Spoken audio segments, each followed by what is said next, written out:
La inercia no es favorable y los resultados están allí a la vista de todos. No hay confianza social como para sostener un sistema cambiario que representa la falta de sentido que se ha planteado en esta política económica, y hasta que no se cambie la política económica, yo creo que a Venezuela no le va a ir muchísimo mejor.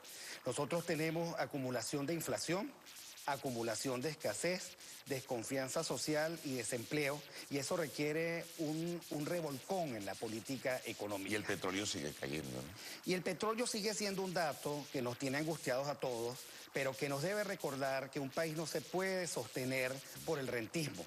Nosotros hemos perdido este boom petrolero para haber sembrado un país lleno de empresas privadas, lleno de aliento emprendedor, lleno de oportunidades al margen de la renta petrolera, y sin embargo fue lo contrario. El gobierno apostó al estatismo, apostó durísimo al estatismo y al socialismo, y ahora vemos que el socialismo se ha transformado en escándalos de corrupción y una inmensa ineficiencia que se ve en cualquiera de las áreas que uno quiera apreciar.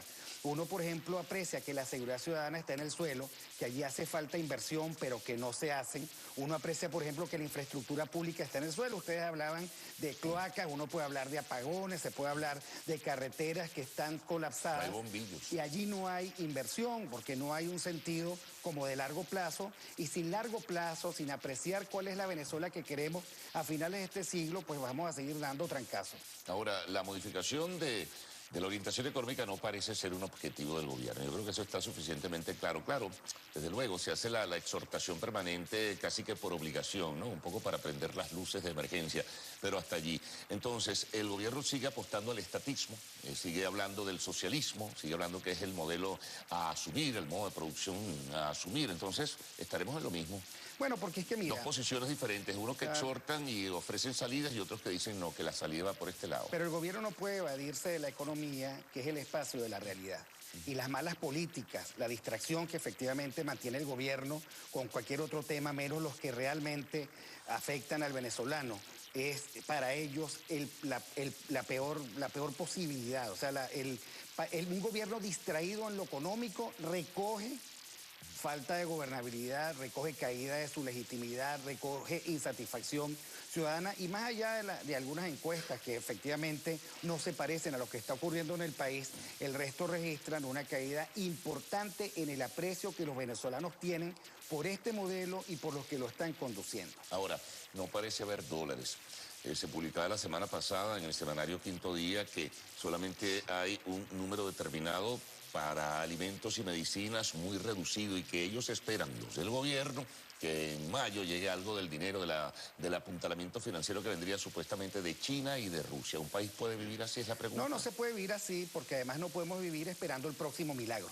El gobierno no puede esperar el milagro del aumento del precio petrolero, ni puede esperar el milagro de que los chinos o cualquier otro se compadezcan de los venezolanos y por lo tanto le presten un dinero que, por lo visto, dicen las agencias internacionales, Venezuela no estaría en la mejor disposición para pagar. Lo que hay que hacer es transformar esta política económica que nos tiene engatillados en una posibilidad para formular consensos que nos permitan mayor productividad, mayor producción y, por supuesto, pasar este tramo de muchísima dificultad, pero con el sentido de que en el mediano y en el largo plazo vamos a tener otro país. Mientras se mantenga el estatismo, mientras el gobierno siga apuntando al socialismo del siglo XXI, mientras las decisiones sean unilaterales, mientras no haya Estado de Derecho, mientras no se respeten los derechos de propiedad, mientras los empresarios puedan caer presos porque el gobierno simplemente los declara enemigos de la patria, mientras esas circunstancias ocurran, lo que vamos a tener es fuga de talento, inflación, escasez, desempleo, desconfianza social y el ajuste que se está dando en el sector informal de la economía, casi que la mitad del país volcada al tírame algo de todos los días, y por supuesto la pobreza creciendo hasta los límites donde ha estado creciendo. Ahora, casi la mitad del país en situación de pobreza. Ahora, ese tírame algo ya no va a poder seguir, porque esa política asistencialista o clientelar no tiene sentido cuando un precio del petróleo está en los niveles que está hoy día, ¿no? Claro, y por eso es que la promesa es absolutamente irresponsable.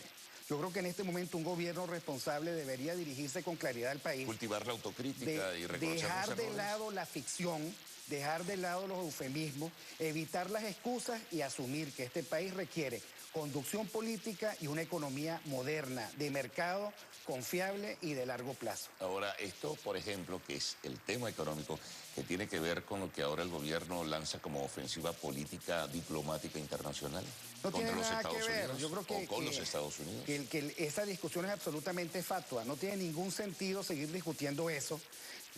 Cada quien que asuma su responsabilidad por aquello que ha hecho o dejado de hacer al frente de los dineros públicos, pero el país merece mayor atención y mayor atención sobre lo que en la realidad le está afectando. A mí me parece que la seguridad ciudadana y la economía son elementos críticos que el gobierno tiene que atender y atender fuera de esa caja llena de desdicha que se llama socialismo del siglo XXI. Ahora, si en las encuestas se registra, claro y definidamente, no es nada oculto, se ha hecho público, que la gente consultada no cree en el concepto de guerra económica, ¿por qué no modificar entonces? Bueno, es que yo creo que el gobierno está engatillado en una pelea ficticia que le hace pretender que se gana un día tras otro y que así, por supuesto, pues puede llegar a la situación de que se haga el milagro. Pero yo creo que los milagros no existen. Yo creo que los resultados del país son producto del trabajo y de buenas decisiones. Y por eso digamos que yo recomiendo siempre al gobierno que encare la realidad, que la encare pensando en los venezolanos y no pensando en su propia suerte, y que por supuesto convoque para la realización y la construcción de consensos sensatos, que en este momento están muy escasos. Ahora, el gobierno en forma reiterada llama o exhorta al sector privado para que se involucre en la reanimación del aparato productivo, pero ¿hay condiciones para que ello ocurra? Mientras haya arbitrariedad, mientras las leyes sean las que persiguen y no las que construyen, no habrá condiciones. Porque para que haya empresa privada y fortaleza productiva hace falta confianza social. Y la confianza social se funda en el respeto a los derechos, en el respeto y el reconocimiento de las garantías ciudadanas, en que haya separación de poderes, en que un Estado no pueda pretender agarrar con una mano y tumbarlo todo, sino que haya una ley que entienda que lo importante es un país construido sobre el esfuerzo de los venezolanos y no sobre la arbitrariedad de aquel que pretende ser mejor que los demás. Ahora se modifican todos los parámetros con la caída en el precio del petróleo. Decíamos, no hay más asistencialismo, no es posible sostenerlo. ¿Cuánto tiempo o por cuánto tiempo un país puede sostenerse en una situación así? O sea, hay que acostumbrarse a las colas, al desabastecimiento, a la escasez, a la ausencia de productos, a la especulación y a una rampante y despiadada inflación. Bueno, yo creo que los venezolanos, dicen las encuestas, no se están acostumbrando. Y lo que yo espero es que pronto se empareje el discurso político con la realidad política. La realidad política exige otro discurso. Bueno, vamos a ver qué pasa.